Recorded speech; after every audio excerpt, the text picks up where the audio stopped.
Welcome to Now Let's Talk, the podcast with Vanessa Corwin and Kathleen Kahn, where we speak with our guests about the joys and challenges of life in today's world. Hello, I'm Vanessa Corwin. And I'm Kathleen Kahn. The war in Ukraine has taken a turn due to political and other events worldwide. To help clarify the current situation, Ukraine-Russia expert Professor Alexander Motyl of Rutgers University joins us today. Welcome, Alex. Thanks for joining us. Let's start off here. Despite some support from the Allies, the U.S. is the principal supplier of critical weaponry, such as ammunition.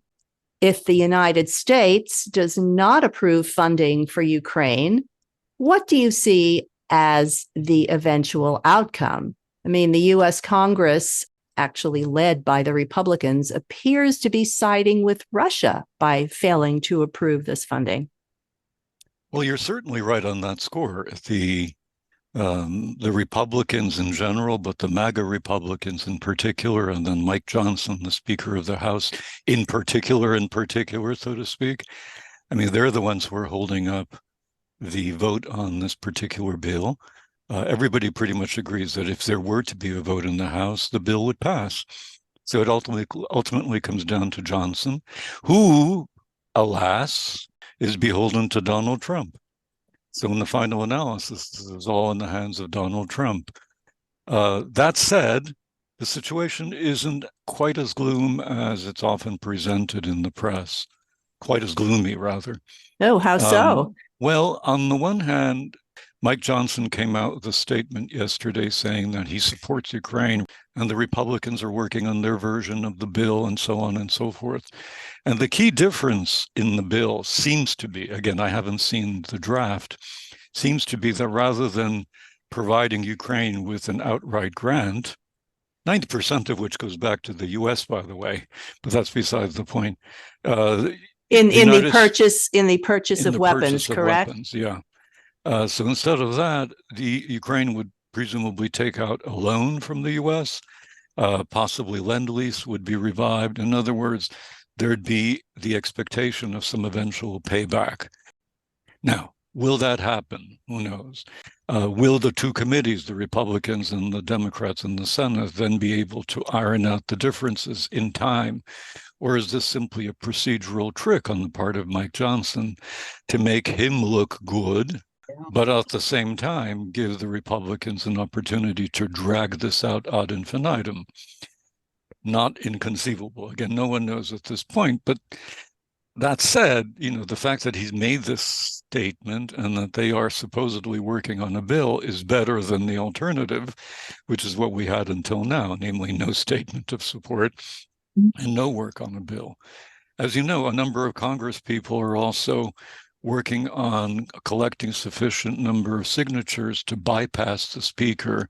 Anyway, I suspect that this is perhaps one of the main reasons for Johnson's decision to become so mellow. The last thing he wants is to be bypassed, because that makes him look bad in the House, makes him look bad in Trump's eyes, and just makes him look powerless. But at the same time, the Europeans are kicking in. Yes.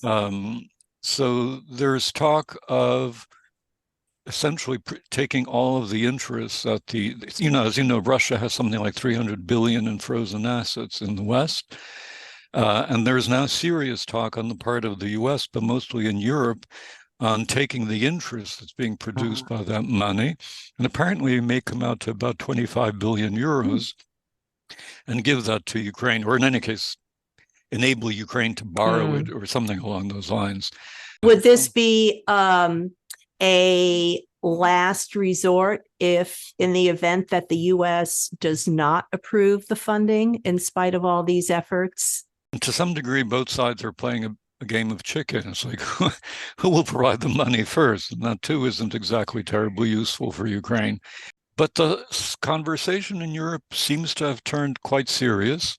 They know they need to do this because the alternative is that Trump may simply cut off all assistance to them. And again, this is a reality that they're all living with, the possibility of a second Trump administration.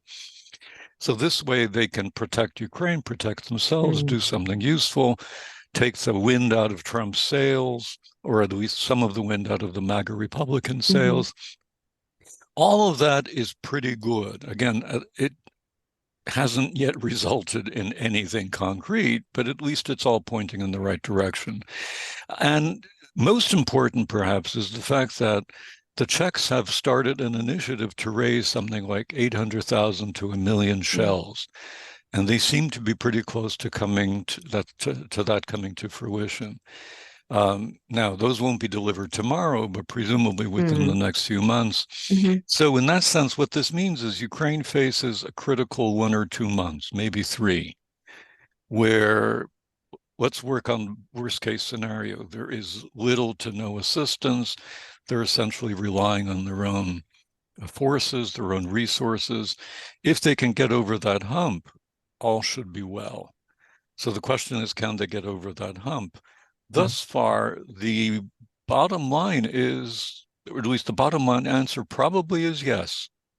They've managed to stop the Russian assaults, and they were very intense over the last 2 months, with very little territory lost. And at this point, the Russians have stopped assaulting in a major way. I mean, they're always engaging in skirmishes of various kinds, which may mean that they're licking their wounds, or it may mean that they're preparing for another assault sometime in April or May, or perhaps even in June, when the ground solidifies. I mean, the next few months are just not very good for any kind of assaults because everything is going to be muddy and rainy. So that's a possibility. But in any case, if they do start their assault in June, Ukraine should have the requisite number of shells with which it can then defend itself. Again, these are all imponderables. We don't know. They're question marks.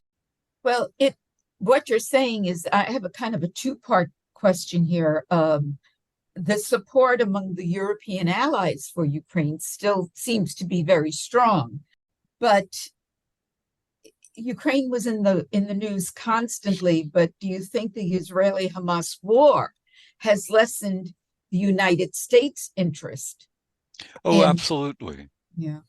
Absolutely. I mean, the question is right on, is exactly right on, because it's another war.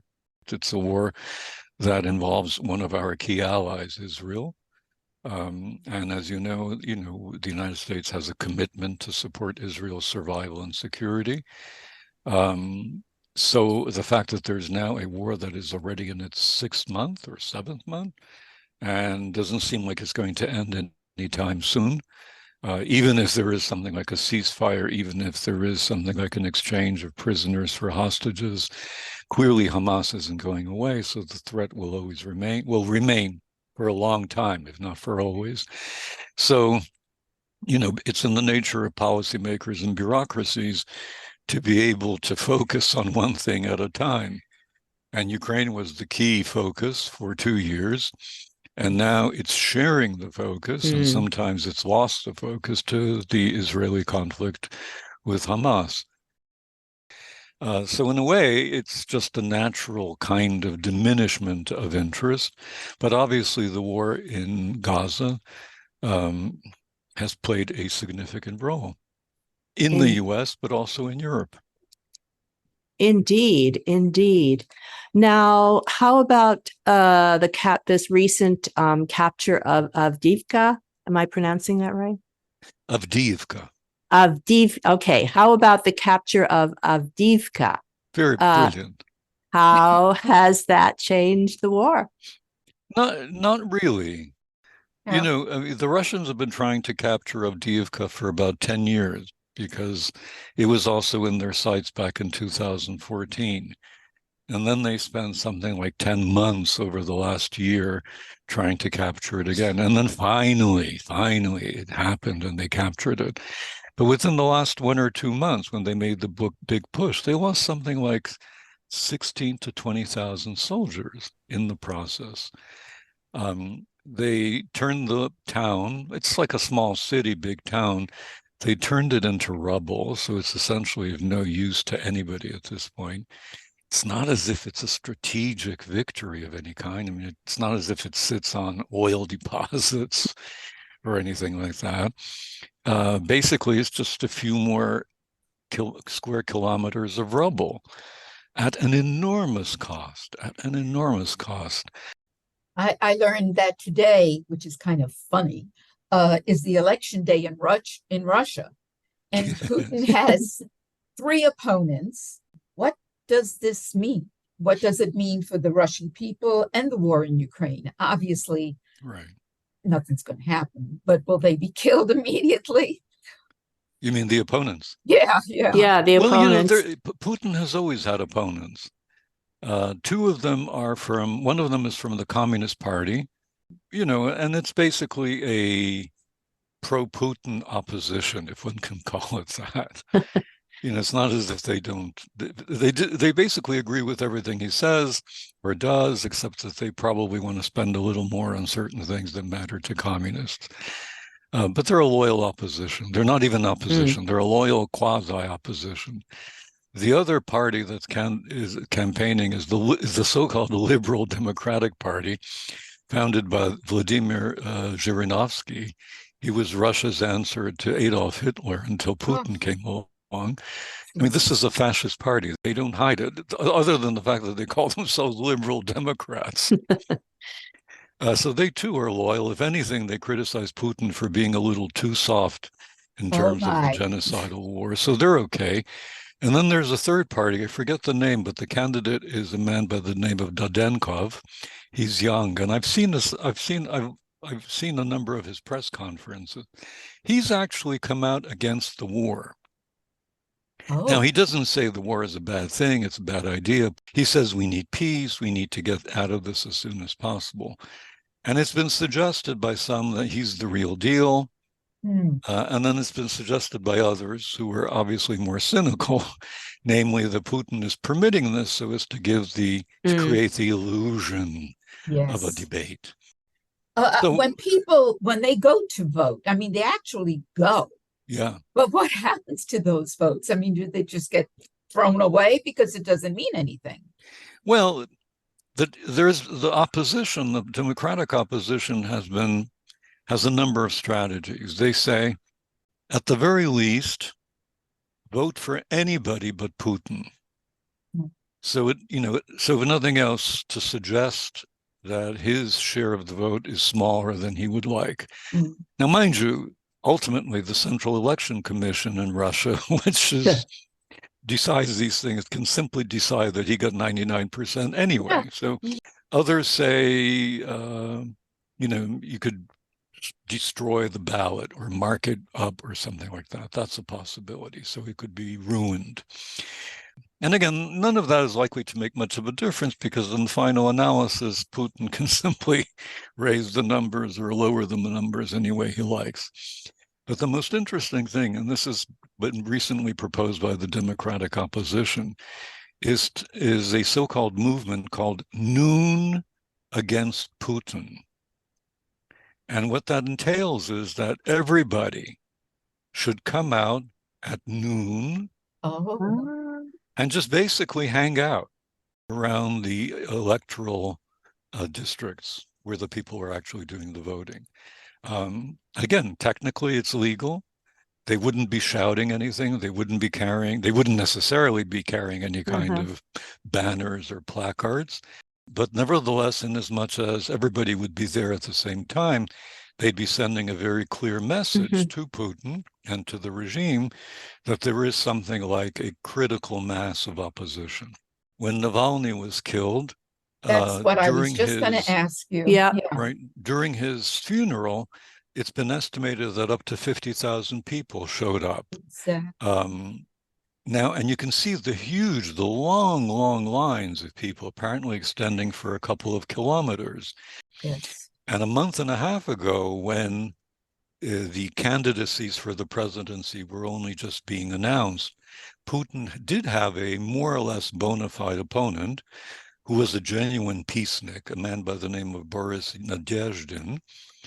And he was garnering support left and right, roughly 5 percentage points per week. And he was able to acquire something like 200,000 signatures supporting his candidacy.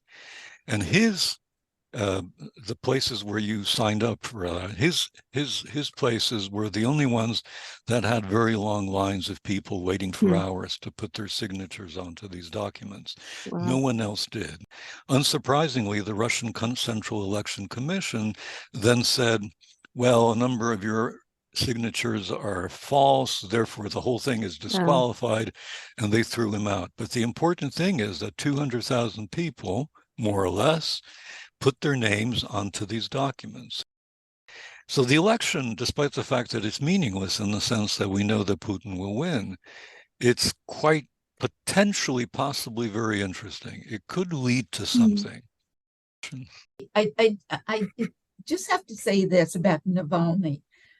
It killed me when I heard that he died.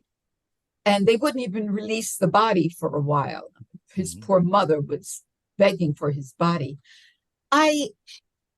Now it's obvious he was killed by Putin. And I have like mixed feelings. Why did he go back to Russia? Couldn't he have done so much more outside of Russia and keep it going that way? Since we know Putin killed him, will that make Navalny even a bigger hero? Well, starting with your last question, I mean, the answer is yes. You know, the worst thing for a dictator is a symbol and a martyr. You can't jail a martyr because you already did. Right. You can't kill a martyr because you already have. And Navalny has now become a symbol of all these wonderful things. And he became a heroic figure at precisely the right time, namely just before the elections. And he's not going away. That symbol of resistance isn't going away. So Putin did himself a real disfavor in killing him. I mean, the timing was simply all wrong. He should have waited for after the elections or have done this a year ago. Which brings me to the second question. I mean, why did he return?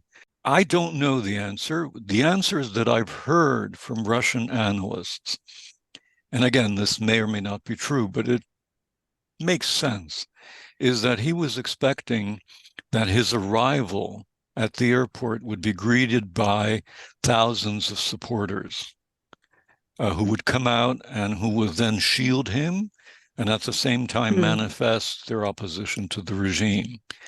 That didn't happen. Now, it's not because he doesn't have support, presumably because they were cowed, because they were fearful. I don't know. But that makes sense. Now, the real mystery isn't even Navalny, because he came back 2 years ago.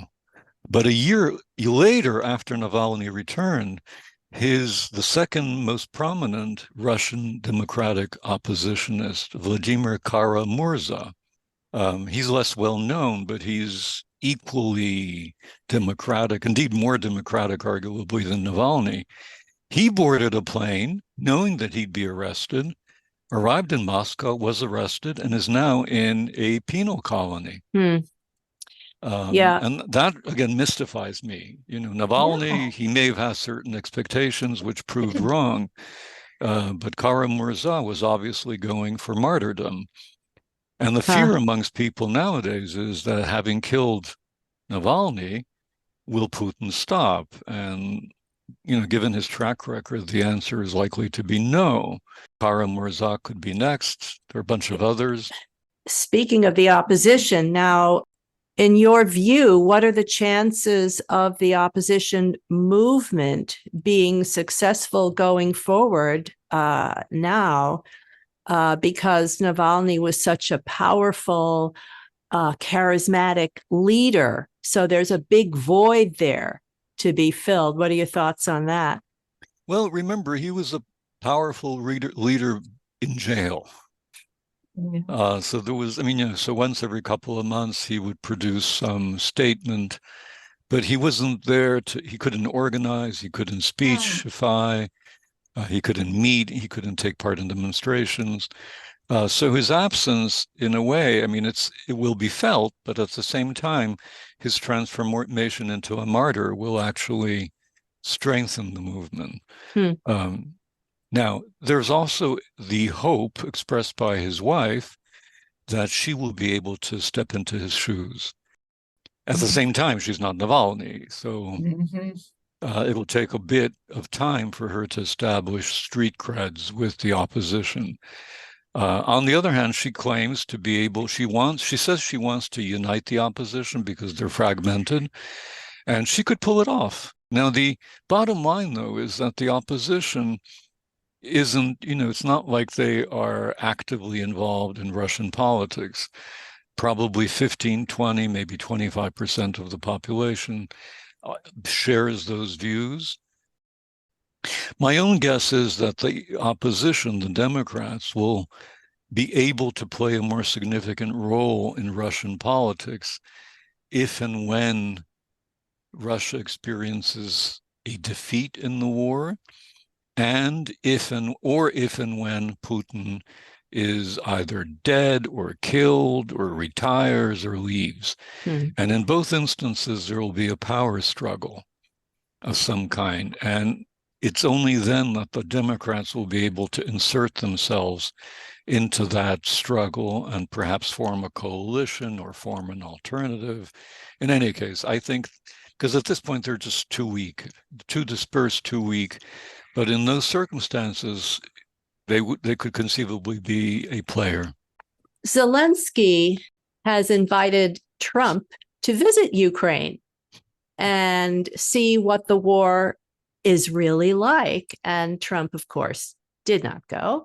Do you think Americans see Trump as a coward because of this? Do Americans see that the MAGA folks and Trump are holding up the funding decision?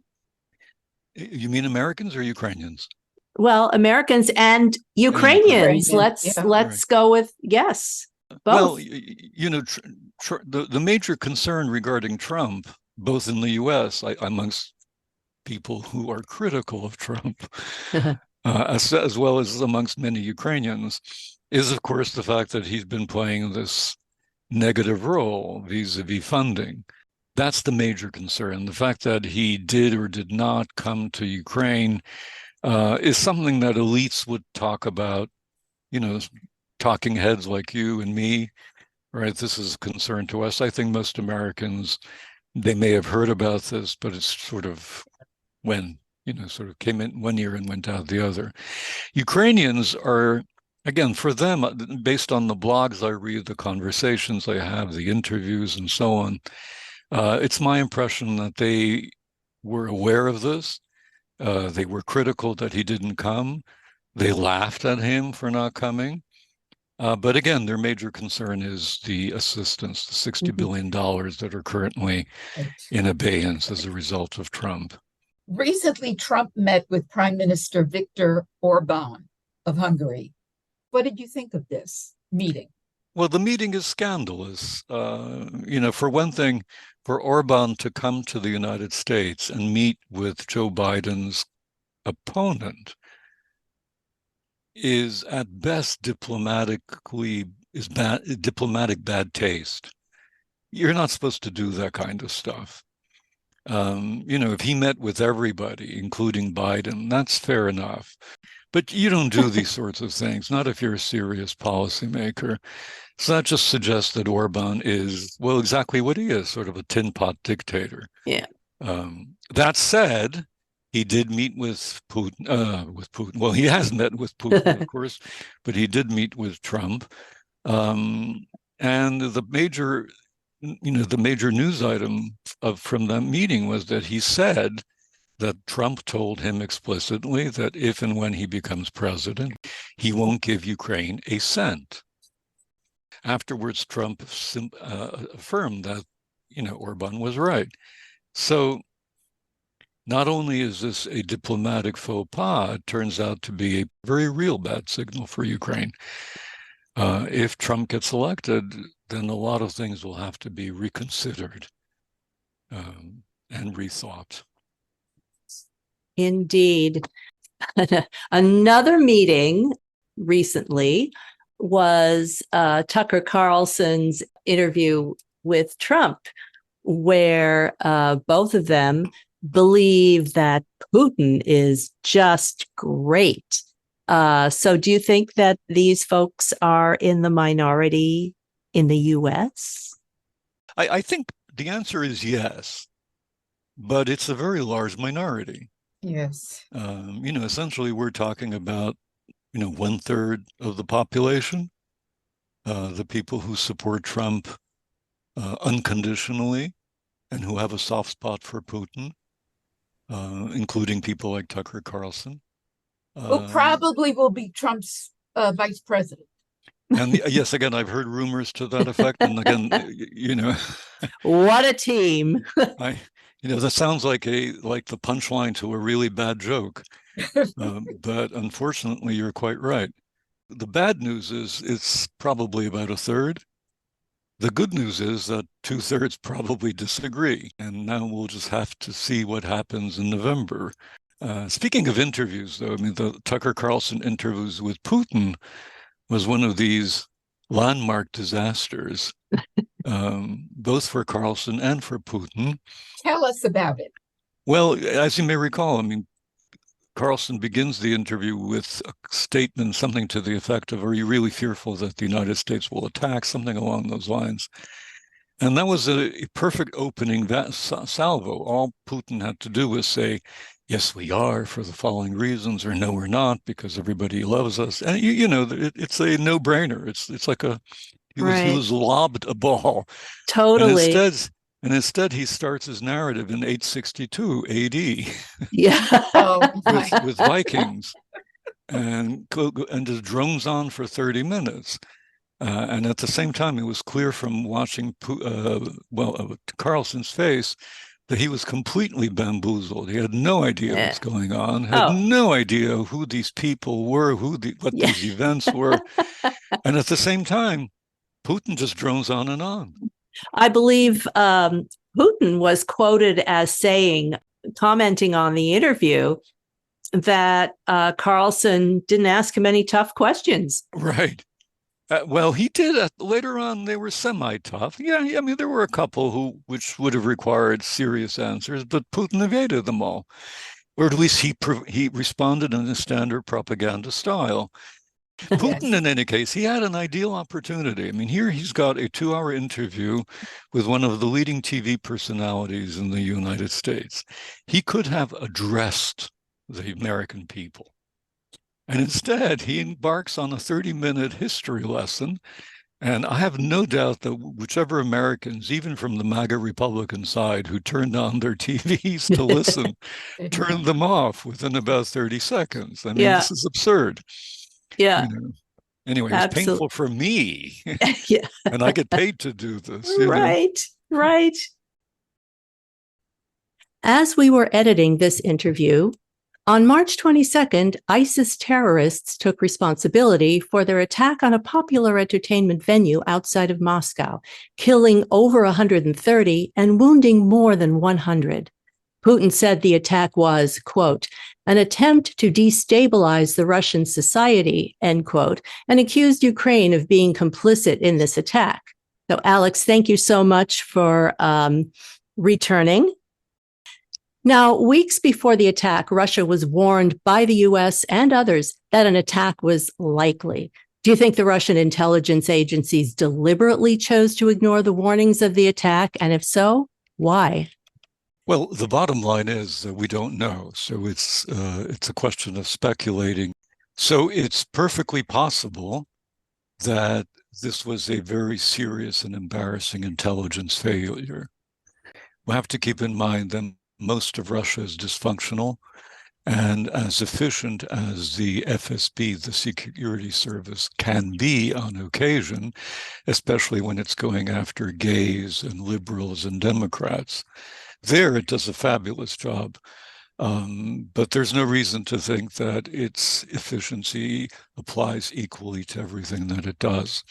On the other hand, in March alone, something like 3 incidents involving radical Islamists took place. And each of these incidents involved the FSB, the security service. They were warned by the Americans. So it's at least somewhat implausible to argue that they were completely unprepared. they could have mistrusted the Americans. So it's also conceivable that Putin pretty much laid down the law and told his minions, including those in the security service, listen, this is all a joke. It's just a provocation. If you see any evidence, forget it. It's not going to happen. It's perfectly possible. It is possible that they were simply incompetent. It is possible that they were more or less competent, but essentially told not to intervene. And then the more nefarious, and to my mind, not implausible, is, as you suggested, that the security service and Putin knew that something was afoot and decided to let it happen. There's also the possibility that they were actually involved in bringing this about. So it's not hard to imagine that Putin needed an excuse to escalate against the Ukrainians because, of course, almost immediately after the attack took place, even after ISIS said they did it, everybody in Russia, from Putin down to the lowliest bloggers, got on the same page, pointing fingers on Ukraine, even though there wasn't a shred of evidence. I was going to ask you, do you think that ISIS deliberately waited until after the so-called election to do this attack? But now I'm wondering, was Putin in on it and said, wait until after the election? My guess is that, I mean, assuming ISIS did this, and again, the evidence certainly points in that direction as much as it points at Putin, waiting until after the elections would be reasonable because it spoils his party. Here he is elected with a landslide vote. 88% of the population loves him. And then suddenly 140 or however many people are killed. This arena is burned down. And it looks like he's totally out of control. Like things are out of control and Putin seems weak. That said, just yesterday, there appeared an announcement that was published in an Iranian news site that is sort of the propaganda arm of this ISIS-K group, in which they said that because the Russians had tortured those 4 individuals who had been captured, so this group accused Putin and his people of being savages. And this is like an like a triple irony. Savages, accusing savages of being savages, and said that they would pay back in ways that would make this thing look like child's play. So that suggests that ISIS is behind this. On the other hand, not necessarily, because these 4 individuals could have been recruited by the Secret Service, the Russians, and ISIS is now is angry at the fact that they're simply being tortured. This is the murky world of Russian politics. You don't really know what's going on until after it's happened. Exactly. And then, Putin waited kind of a long time to publicly address this attack. I mean, what was up with that? Why do you think he took his time? 2 possibilities occurred to me. So it's perfectly possible that he was simply caught by surprise. After all, on March 19th, he denied the validity of American suggestions that an attack was imminent, and he may have been completely in shock. That's one possible answer. The other possibility is that, he looked at this event, realized that things, that he and his minions were somehow responsible for it, and needed some time to catch his breath and converse with his colleagues to determine how they're going to explain this to the people. And then, of course, they used this opportunity to agree that they would point every possible finger at Ukraine. Absolutely. Now, how do you think this is affecting the war with Ukraine? Well, at the moment, the Russians are doing whatever it is that they've been doing, and there hasn't been any significant change. But everybody in Russia, from Putin down to the lowliest military blogger, has pointed fingers at Ukraine. Does this bespeak an escalation? Probably. On the other hand, the Russians have been escalating all along, so I'm not exactly sure. I mean, what room they have for that much more escalation. Putin knows that he needs more soldiers. 2 years ago, when they introduced a full-scale military mobilization, a conscription drive for draftees, that led something like 500,000 to 1 million young Russians to flee the country. So he's been reluctant to do a second wave of a mobilization. But this is the kind of thing that would enable him to say, look, the country is in danger. Everybody needs to rally around me and the flag, and we're going to force you to be a patriot, even if you don't want to do it. So we'll see the mobilization, the conscription drive. Will that take place? Many Russian analysts say it will. My guess is it probably will as well. And then, what kind of escalation, if any, vis-a-vis Ukraine? Well, Alex, this is awesome. As usual, thank you so much. Your comments, your analyses are insightful and help us put this conflict into some kind of context. It's always a pleasure, ladies. Thanks for joining us. We'd love to hear from you, so please visit our website at nowletstalkthepodcast.com and send us your comments and questions. We'll see you next time.